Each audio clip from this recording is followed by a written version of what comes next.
एक बार एक पंडित जी गए काशी। वहां जाकर उन्हें संस्कृत व्याकरण पढ़ी, शास्त्रों का ज्ञान प्राप्त किया और सबसे विशेष कर भागवत कथा का उनने अच्छी तरह से पारायण किया और ज्ञान प्राप्त किया।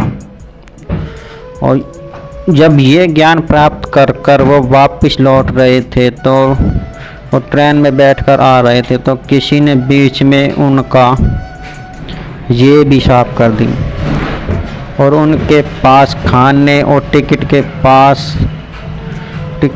लेने के पास भी उनके पास पैसे नहीं छोड़े। उसने सोचा क्या ज़माना आ गया है, लोग बाग अमीरों को तो ढूंढते हैं पर अब तो ब्राह्मणों को भी नहीं छोड़ते। उसने सोचा आगे टिकट मिल गया तो कहीं ऐसे ना हो कि कहीं वो मुझे जेल में ही भेज दें। वह बीच में ही उतर जाता है और पास के गांव में जाता है। वहां जाकर वह सोचता है कि सबसे पहले मुझे यहाँ के पंडित के पास चलना चाहिए, क्या पता एक पंडित दूसरे पंडित को देखकर कुछ सहायता कर दे। तब वह उस गांव के पंडित के पास जाता है। पंडित से कहता है कि पंडित जी राम राम। हाँ नुके ठीक है राम राम है। पंडित ने सोचा कैसा पंडित है जो सम्मान भी नहीं करता, ये भी नहीं पूछता है किस लिए आए हो, खाओ बैठो। जो उसने हिम्मत करके कही कि पंडित जी मैं काशी से आया हूँ, मुझे क्या मतलब, तुम चाहे कलकत्ते से आओ। पंडित ने भी सोचा कि ये कैसा पंडित है।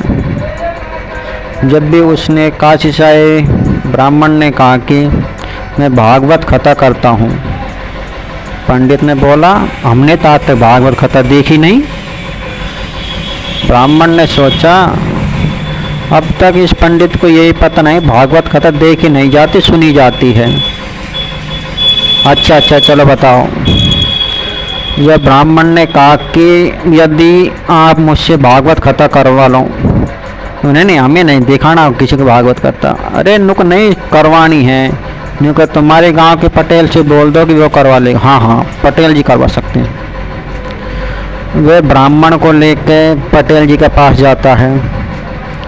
पटेल जी पेड़ के नीचे एक चौड़ी सी शिला के ऊपर आराम से लेटे हुए थे और उसके पास भी उसके दो बच्चे भी थे, वो भी उसके साथ हंसी ठिठोली कर रहे थे।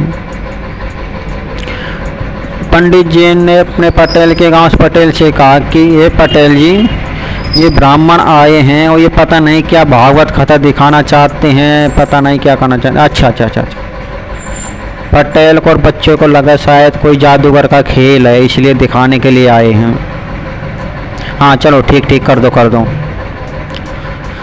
और ब्राह्मण ये सोचकर उसके पास रुक गया और जहाँ पटेल जी सो रहे थे पटेल जी अंदर चले गए खाना पीना खाने के लिए और वे वहाँ पर अपने आसन लगाकर भागवत की पोथी रख दी। जैसे ही पोथी खोलते वहाँ पर ढेर सारे लोग आ गए, पटेल के बच्चे भी आ गए। उन्हें लगा है शायद अब ये इस पोथी से कुछ निकलेगा, कुछ शायद भागवत में कुछ ऐसा है जो वो जादू है जो हमें दिखाएगा ये। पर ये मूर्खों के गाँव, इनको पता नहीं कि भागवत कथा सुनी जाती है देखी नहीं जाती।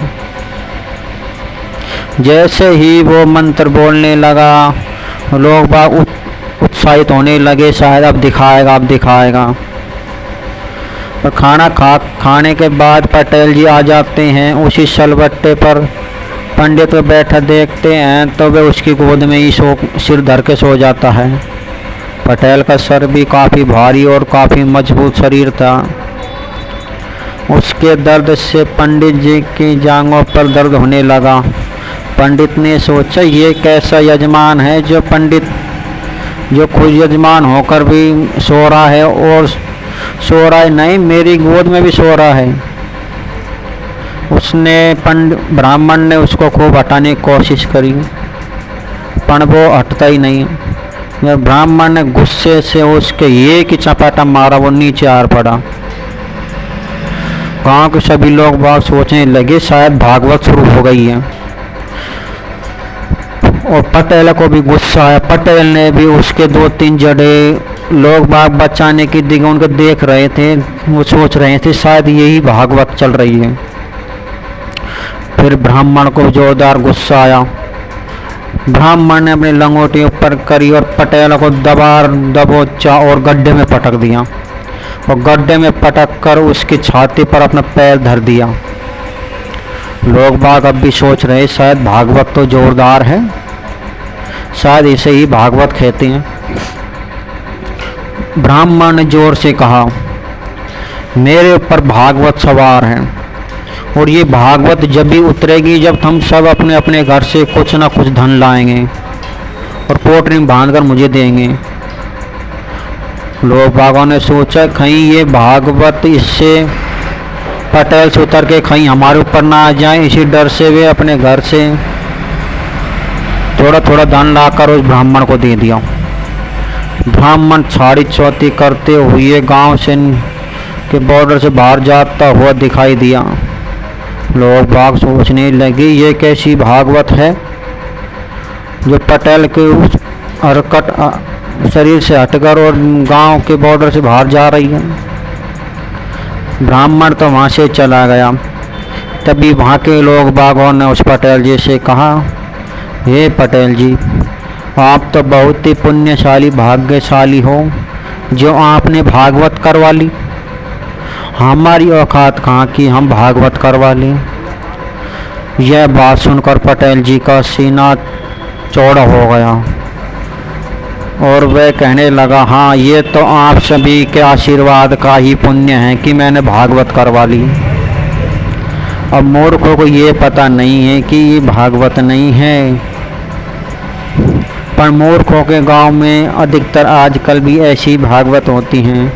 उन्हें कोई मतलब नहीं है कि भागवत क्या है, रामायण क्या है। मूर्ख तो आखिर मूर्ख ही होते हैं। यदि आपको ये कहानी बढ़िया लगे तो कहानी को शेयर, कमेंट और सब्सक्राइब अवश्य करें।